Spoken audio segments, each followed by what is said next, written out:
So, ఈ budget చూసిన తర్వాత మీకేమనిపించింది? ఇప్పుడు నార్మల్‌గా ఒక మిడిల్ క్లాస్ ఫ్యామిలీకి తగ్గట్టుందా? లేకపోతే ఒక బిజినెస్ మ్యాన్‌కి తగ్గట్టుందా? మీ అభిప్రాయం ఏంటి? సో, ఇప్పుడు మనకి ఆహ్, ఎక్కువగా అంటే టాక్స్ బెనిఫిట్స్ కానీ అవన్నీ కూడా మనకి లాస్ట్ ఇయరే ఇచ్చేసారు. సో, 12,00,000 వరకు. సో, ఇప్పుడసలు ఇన్‌కమ్‌ని జనరేట్ చేయడం అనే దాని మీద ఇంపార్టెన్స్ అనేది కనపడుతుంది. సో, 12,00,000 వరకు ఎగ్జంప్షన్ ఇచ్చిన తర్వాత అసలు ఇన్‌కమ్ అంతవరకు అసలు 12,00,000 ఇన్‌కమ్‌లోకొచ్చే వాళ్ళు ఎంతమందున్నారు? హ్మ్. అది మనం ఆలోచించాలి గదా! సో, దాని మీద ఫోకస్ చేసేటట్టుగా మనకు కనిపించిందండి. బడ్జెట్ అంతా కూడా ఎంప్లాయ్‌మెంట్ జనరేషన్ ఎలా తీసుకురావాలి, కొంచెం మ్యానుఫ్యాక్చరింగ్ అంటే మనం సెల్ఫ్ రిలయంట్‌గా అంటే మనం సెల్ఫ్‌గా మనమే అన్నీ తయారు చేసుకునేటట్టుగా చూసుకోవడము. ఇంపోర్ట్స్ ఏవైతే ఉన్నాయో వాటి మీద మన డిపెండెన్స్ అనేది తగ్గించుకోవడము. ఎక్స్‌పోర్ట్స్ ఎక్కువగా మనం చేసుకుంటే దానివల్ల మన రూపీ అనేది కొంచెం చాలా బలపడుతుంది అనేదైతే వాళ్ళు చాలా గమనించారండి. మేము కూడా చాలా పెక్యులర్ సిట్యుయేషన్ చూసాము. ఎట్లా ఉందంటే డాలర్‌కి ఎగైనెస్ట్‌గా అన్ని కరెన్సీస్ బలపడ్డాయి. ఓకే. ఒక్క ఇండియన్ కరెన్సీ మాత్రమే డాలర్‌కి వీక్ అవుతుంది. డాలర్ అనేది ఓవరాల్‌గా కొంచెం దాని షైన్ తగ్గుతోందండి. డీడాలరైజేషన్ స్టార్ట్ అయింది. సో, దీనికి మనం ఎగైనెస్ట్‌గా అన్ని కరెన్సీస్ డాలర్‌కి స్ట్రాంగ్ అవుతూ ఉంటే, మన ఇండియన్ కరెన్సీ చాలా వీక్ అవుతుంది.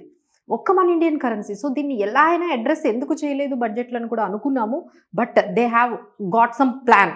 ఆ plan is called exports. Okay. ఎప్పుడైతే మన ఎక్స్‌పోర్ట్స్ మనకి పెరుగుతూ ఉంటాయో, మనకి ఫారెన్ ఇన్‌ఫ్లోస్ అనేవి మన ఇండియాకు వస్తాయో, అప్పుడు మాత్రమే మన రూపీ గట్టిగా కొంచెం బలపడుతుంది. ఈ ట్రేడ్ డెఫిసిట్ అంటే ట్రేడ్ డెఫిసిట్ అంటే ఏంటి మనకి ఇంపోర్ట్స్ మనం తగ్గించుకోవాలి, ఎక్స్‌పోర్ట్స్ పెంచుకోవాలి. యెస్. సో, ఈ విధంగా ట్రేడ్ డెఫిసిట్ గాని తగ్గించుకున్నట్లయితే డెఫినిట్‌గా మన కరెన్సీ, మన రూపీ అనేది చాలా వరకు బలపడుతుంది. సో, అది మనం ఈరోజు చూసామండి. ఆల్‌మోస్ట్ 92 పాయింట్ అబోవే మనకి 92 రూపీస్ పైనే మనకి ఎగైనెస్ట్ డాలర్ రూపీ అనేది వెళ్ళింది. ఇప్పుడు అది మళ్ళీ 91 మళ్ళీ అగైన్ వి కెన్ సీ 90 దగ్గర కూడా వచ్చేసింది. So, that is the biggest achievement towards మనము ఈ బడ్జెట్ అని చెప్పొచ్చు. ఎందుకంటే వాళ్ళ కాన్సంట్రేషన్ అంతా కూడా ఎక్స్‌పోర్ట్ ఓరియెంటెడ్ ఎలా ఇన్‌ఫ్లోస్ తెచ్చుకోవాలి అనే దాని మీద ఉంది. అలానే మ్యానుఫ్యాక్చరింగ్ టోటల్‌గా మ్యానుఫ్యాక్చరింగ్ ఇంకొక బేస్డ్ మనం ఎక్కువగా చూస్తే ఎక్కడైతే లేబర్ ఇంటెన్సివ్ అంటే ఎక్కడైతే మెజారిటీ ఆఫ్ లేబర్ మనకి అంటే మనం